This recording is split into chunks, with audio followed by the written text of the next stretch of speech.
Amb cascos de manobra, puntals, ciment, pics i pales, han sortit d'una altra casa ocupada, a 5 minuts de Can Vies. Durant el trajecte han cridat consignes i han aturat el tràfic, amb escassa presència policial. Un cop aquí han entrat dins la finca i han començat a retirar la runa sense cap problema amb els seus propis mitjans. Ni seguretat privada, ni policia, ningú els hi ha impedit. El primer que han fet és intentar protegir la zona més perillosa, movent les tanques que prohibien l'entrada.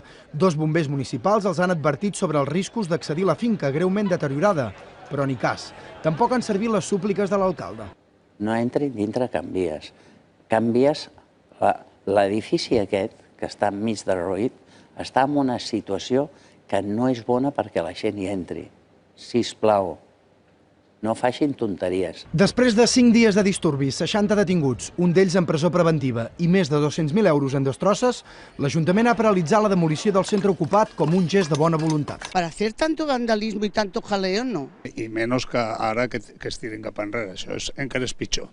Què és això de que els ocupes tinguin aquests drets i aquestes coses i persones que verdaderament els tenen no els hi donen? L'alcalde se l'ha escapado de les manos. Els ocupes segueixen rebutjant el diàleg. Després de destruir l'edifici, és una mostra de cinisme i de mala fe el que han fet, que entenem que no hi ha res a parlar-hi amb ells. Tret de que dimiteixi, sobretot, el regidor del barri, Jordi Martí, per la nefasta gestió que ha fet del tema. És el nou portaveu del col·lectiu, després que se sabés que l'anterior, Rubén Molina, és un dels imputats pels fets del Parlament el 2011.